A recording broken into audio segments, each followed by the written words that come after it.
What's good, everybody? It's your boy Todd Smith here, once again with yet another episode of No Gimmicks Podcast, alongside my tag team partner Dale Clifford out there in Fernley, Nevada. Dale, what is good, my man? Alrighty, so continuing on with our top matches of the month, we're going to loop Ring of Honor and Impact Wrestling into one, just because it's a little easier to put these two shows into one, because it's two shows as opposed to WWE, which our 5 matches that we showcased were from 5 different shows. So that just tells you it was like all of the type of product you're getting from WWE. So it's just easier to kind of look at the other brands into one lump sum, and that's what we're getting here. We'll give you 4 from Ring of Honor and 2 from Impact Wrestling, with the first being DCC versus Decay in a Falls Count Anywhere open fight night match. So go ahead and tell us a little about this, Todd. Indeed I will. So this match here was an encounter between the dark and macabre tag team known as Decay and a team shrouded in mystery still to this day known as the DCC, aka the Deck Crew Council. Just about any weapon which wasn't anchored to the arena floor was used in this one. We saw some everything. We saw tables, thumbtacks, barbed wire, and don't forget, of course, James Storm's trademark beer bottle. So, Crazy Steve plays the role of the sacrificial lamb and goes head first through a table with an assist from Bram via pile driver as the DCC reigns supreme and captures a victory in this brutal contest. Dale, what are your thoughts on this chaotic affair? Yeah, again, you have these 5 guys get involved, and it kind of is just a fitting match for where they are. Falls Count Anywhere with weapons just fits Decay and Abyss and Crazy Steve is again. Then obviously DCC just seems like they're willing to do anything to try to take somebody out. So that's pretty much what we got here. Is like definitely moving forward, and now it's just interesting to kind of with some other developments that seem to have happened at the end of the month in Impact Wrestling. Where the tag team division is going to go. There's also I'll give a little hint, but I can't give it away. It's like there's also some people that we know coming to Impact Wrestling. That's all I'm going to say. There are also some people who we do not know who are also leaving the Impact roster. The Impact roster is really in quite a transition at this point. I mean, it just seems like it's just been one thing after another. It's like when it rains, it pours, man. They have lost so many people lately, and all of these folks that they've lost have been major players on the Impact roster. So it's very interesting to see where this company is going to go as we make our transition to our next match, including one of those folks who has chosen to move on from Impact, that being Jeff Hardy, who have won the number 1 briefcase in the Race for the Case match and took on Lashley. He challenged him for a match for the Impact World Heavyweight title. The Destroyer here and Brother Nero went at it.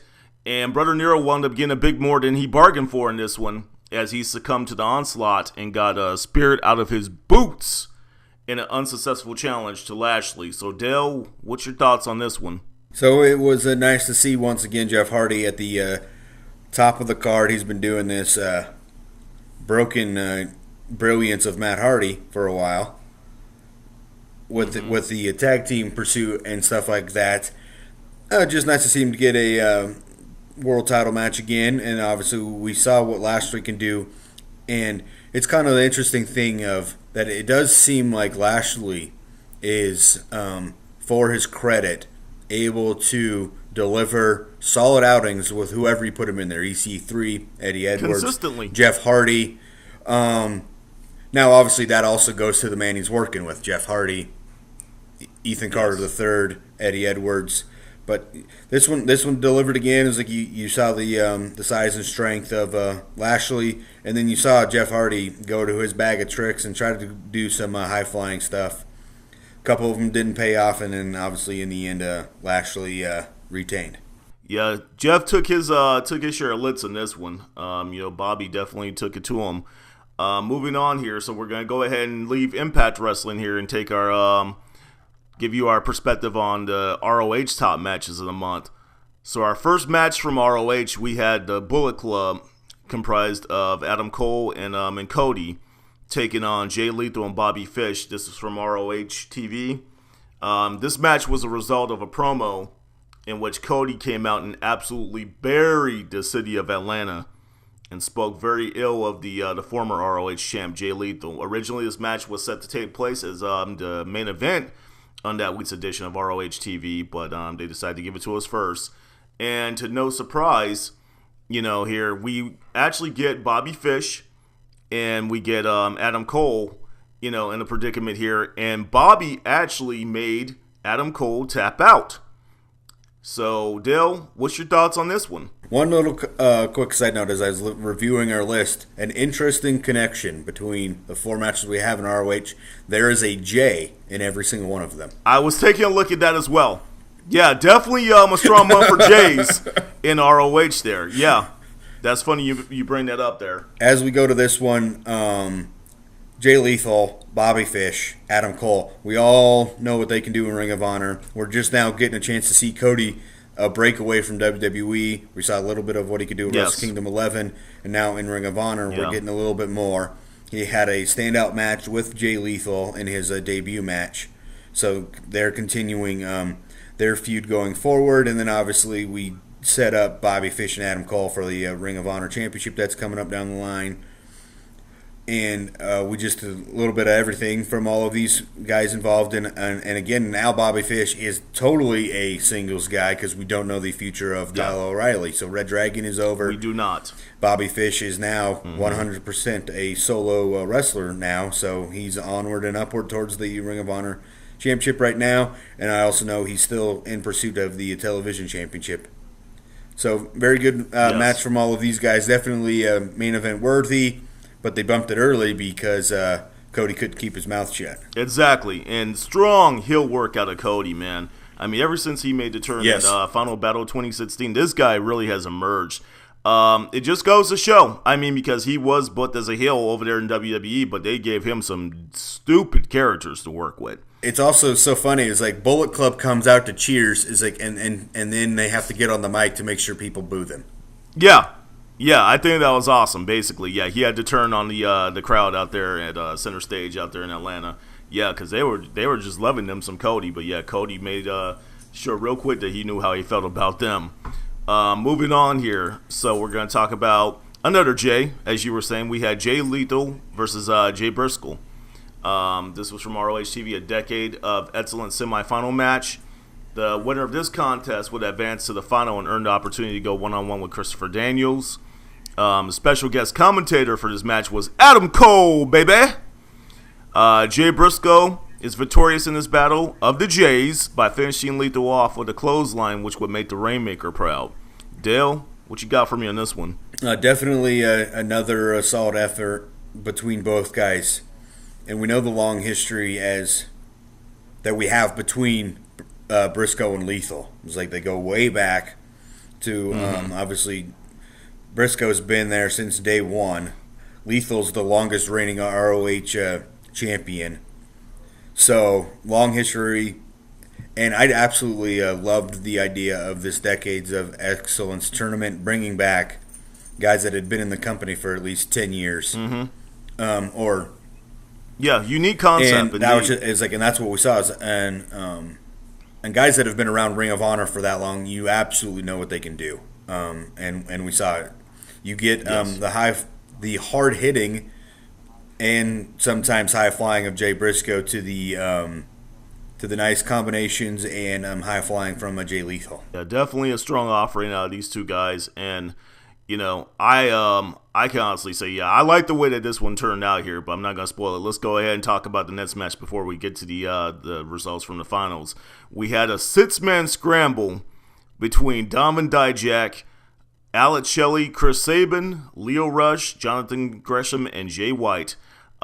This was a number 1 contenders match for the ROH TV title. So coincidentally, I just gotta throw this out here. This match takes its name from one of my favorite pro wrestling games of all time.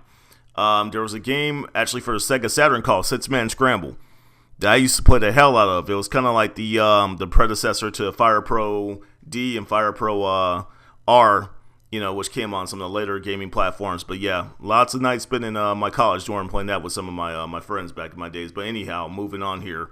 This was a rather unique scenario. as we rarely ever get to see an elimination match with this many competitors involved. Once the dust settled after this chaotic affair, Lio Rush got to feast his eyes on one of Donovan Dijak's knees as it struck him in the face. So Donovan earns the right to face the villain Marty Scurll at Steel City Experience. Dale, what's your thoughts on this one here? Yeah, I just watched this match right before we started recording, and this one was it was fast paced for sure, hard to keep up with. And then at the end of the day, as you said, was like when the dust settled because of all of the running around. It was Dijak that won, and looking forward to the Marty and Dijak match. But yeah. Which may or may not have already happened, because this was a couple weeks ago. This was early into February that this match happened. So, and now, as we've also come to learn, I believe that Dijak has left Ring of Honor, which is unfortunate. Yeah, that seems to be the word. I liked watching him. It was a good showcase. He's a top prospect winner. You also had Lio Rush, top prospect winner, and then you had Motor City Machine Guns in there, and Jay White and then Jonathan Gresham. Is a guy that doesn't win, but definitely seems to get a lot of efforts, right? He seems to get a lot of TV time because he delivers when he's out there. So yes, that guy reminds me of a cross between like Jay Lethal and Daniel Bryan almost. I can see that. The only thing that I keep thinking of when I get this is Jonathan Coachman and Todd Gresham. I didn't even think about that one, Dale. It's funny because I work at ESPN with both of those guys. That's a good one there. Very good observation. Yeah. It's like very first time I heard his name, I was like, oh, it's like that's all I could think of. Yeah. And then we almost had a Motor City Machine Guns slight looked like they were maybe ready to break up. They started pushing each other and then they hugged it out. So yeah, definitely a lot of high paced action and good to see that Dijak went over in the end. And this was all six of these guys were faces too, right? In this one? Correct. Yeah. Another thing that made it unique. Yeah, they've built somewhat of a relationship because they felt like they needed to come together to be able to battle the Bullet Club. Exactly. Yeah.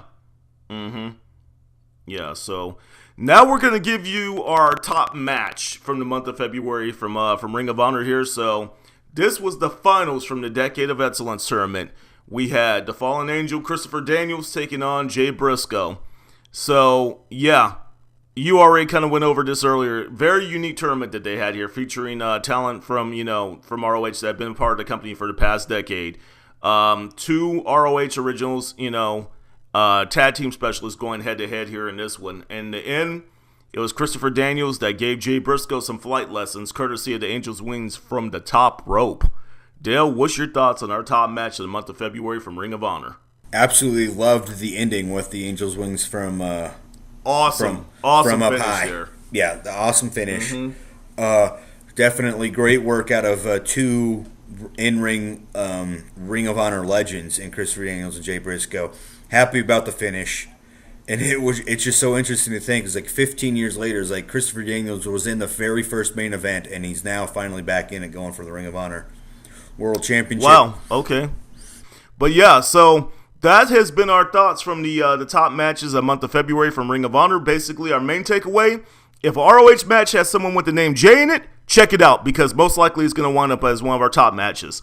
Thank you for joining us for this episode here. So, Dale, I know we can sit here and talk about wrestling all night long, but hey, in this case, we got to wrap things up. So, we are No Gimmicks, No Image, all wrestling, all the time. Please visit our official YouTube channel. You can find us at www.youtube.com/the No Gimmicks Podcast. If you would like to receive our notifications when we release our new episodes, then please subscribe. We would like to hear from our viewers, so please leave us some feedback in our comments section on our official YouTube channel. Also, please like us on Facebook and follow us on Twitter at the No Gimmicks PC. Be on the lookout for my updates on my personal LinkedIn account weekly, usually on Monday afternoons. Also, check out Craig Perkins' weekly article featured on ProWrestling.com. And remember, sharing is caring. Feel free to share the links to our episodes with other pro wrestling fans on your social media accounts as well. That does it for this episode of No Gimmicks Podcast. For my tag team partner Dale Clifford in Fernley, Nevada, This is Todd Smith in Bristol, Connecticut signing off. Until next time around, y'all take care.